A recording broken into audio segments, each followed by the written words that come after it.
Civil సర్వీసుల లక్ష్యంతో కృషి చేయాలని విద్యార్థులకు సూచనలు. విద్యార్థులు విశ్లేషణాత్మకంగా, ఆలోచనాత్మకంగా చదువుకుంటేనే ఉన్నతమైన లక్ష్యాలను సాధించగలరని జిల్లా కలెక్టర్ పి ప్రావీణ్య పేర్కొన్నారు. శుక్రవారం సుల్తాన్పూర్లో జేఎన్టీయూ కళాశాలలో నిర్వహించిన కెరీర్ గైడెన్స్ కార్యక్రమంలో కలెక్టర్ ప్రధాన అతిథిగా పాల్గొని విద్యార్థులకు ప్రేరణాత్మక సూచనలు అందించారు.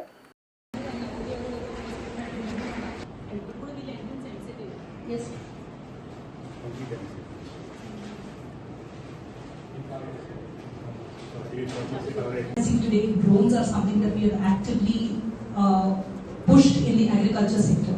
So, under Drone Didi program, in this district itself, there were 40 women who were trained on how to use the drones for spraying pesticide and fertilizer into the fields.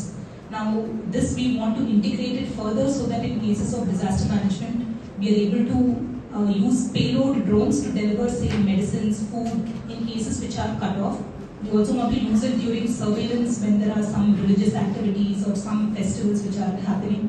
So technology is something that we are already investing in our day-to-day basis in our government setup. This is the possibility and it is limitless, it is endless, and we would be very happy that any students who are in their third year, fourth year, if you have some prototypes that you want to test out, if there is something that you want to do to change things around this area which you want to use it as a project for, we would be very happy to encourage you. So please come forward through your professors and we will take it up as a pilot project. And coming to the challenges, the present set of workforce that we have in government is not yet equipped to deal with technology. So a few of us who are still young, who understand, say, AI, who are able to use a little bit of computer software, etc., we are trying to push it through, but a lot of our workforce is still very illiterate in terms of technology and the computer science that is being talked about. So we hope that with trainings and with more amount of awareness that we create, we will be able to encourage our entire workforce also to use technology on a day-to-day basis, and this will help make things more efficient, more cost cutting, and also provide better engineers, make really good administrators, because it comes very naturally the way we think. It is generally in terms of data driven decisions. It could be in terms of logic that we see in everything that we do. It is not very abstract but very concrete way of thinking. So the analytical approach, cause and action, what causes what leads to what, this is something which is called an analytical way of thinking. Second, on a day-to-day basis in our engineering, and basically about 15 different subjects, and we will have 100 questions on this, including negative marking. And prelims, so for prelims, that is general studies, and for CSAT, which is mainly maths and English, that I think engineers really do not have to worry about. If you just give a couple of mock papers, if you go through it a little bit, you will be easily able to clear the CSAT cutoff, because CSAT is also not a scoring subject. Principal Garu, Adia Garu, Vice Principal Garu, all the faculty present here today, and all the students, especially the organizers from CS Hub, and everybody participating here today, a very good morning. So firstly, I'm very happy to be here.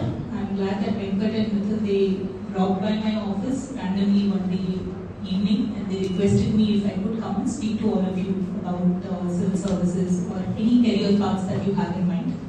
So I wanted it to be more of an interactive session, but I have a few slides which I thought I'll show all of you, and so that you also get some clarity on what is ahead for you in terms of civil services. But before we even begin, I just want to understand what is the profile of the students sitting here. So how many of you are from first year? Just raise your hand. Majority. And how many of you are in your third year or fourth year? Okay, good enough. Right. Next, the next question is, I want to understand how serious all of you are about civil services. Is it just a session that you thought you will attend just to see what is there in it, or have all of you already started preparing? So just on a scale of say 0 to 100, how many of you would consider yourself serious enough that you are in the 80 to 100% bracket? You have decided that civil services is what you want to do, and and that is your only goal. It could be UPSC or state civil services. How many of you fall in that most serious category, 80 to 100%?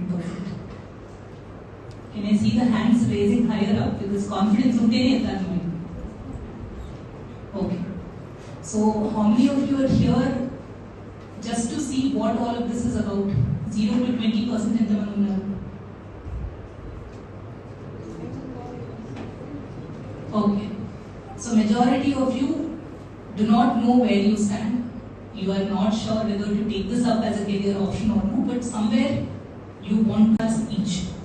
So to ensure that your mind is functioning for 6 hours continuously in a single day, and you have to answer these questions with the exact information in the word limit which is prescribed, and switch from subject to subject at each question, is something for which you need to mentally prepare. You need to mentally prepare yourself to sit for that long. You need to mentally train your mind to think so fast, because for each question you do not have time to think for 5 minutes and write for 5 minutes. You need to think. And so mains, say about 15,000 people write mains, and out of this about 3,000 to 4,000 people get called for the interview. Now the last step of the entire process, the interview, is something which comes in the end, and I wouldn't advise anybody to think too much about it at this stage, because it is the last step which comes in. And the most difficult part of this entire exam is, every year if you do not clear one step, it is a reset button. You have to again write from prelims. Every year you have to again clear prelims and clear mains. So just because you cleared prelims in 1 year doesn't mean next year you automatically appear for mains. So each time it is a reset button and you have to start afresh.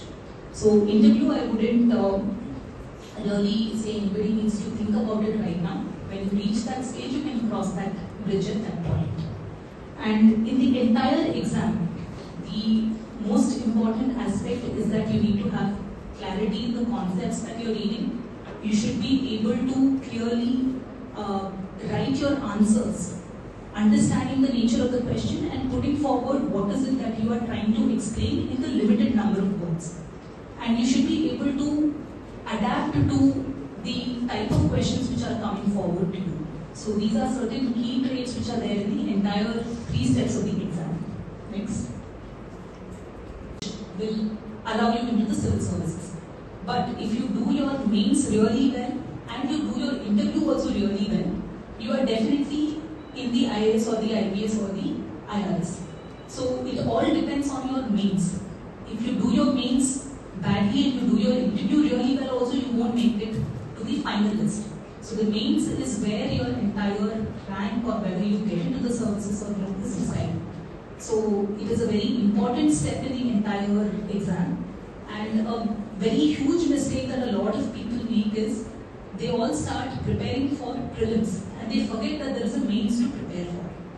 But if you realize prelims happens generally in say May or June, and immediately within 2.5-3 months in October, November is your mains exam. So ideally everybody should actually prepare for UPSC. It is not prelims or not mains. You're supposed to study all the subjects at the same time, subject wise. And your primary focus should be on clearing all your optional subjects and your mains papers. And just 4 or 5 months before your prelims, you should shift your focus into prelims only, because the nature of the questions is objective. So your thought process should change, but the subject is really the same. Geography or economy or political science, history, the subjects are the same, but the way you approach the paper is different. For mains, you are thinking about descriptive answers. For prelims, you are thinking about objective answers. So always focus your entire preparation on mains and ensuring that the entire syllabus is covered. That is more important. Thanks. Yeah. So previous. Yeah. Thanks. So, like I mentioned, I think engineering students do really well in terms of CSAT, in terms of prelims also, in the objective part also we do really well, because we are able to eliminate options, we are able to do intelligent guesswork, all that is fine. But coming to mains, the aspect of writing. మరిన్ని updates కోసం మా ఛానల్ని subscribe చేయండి.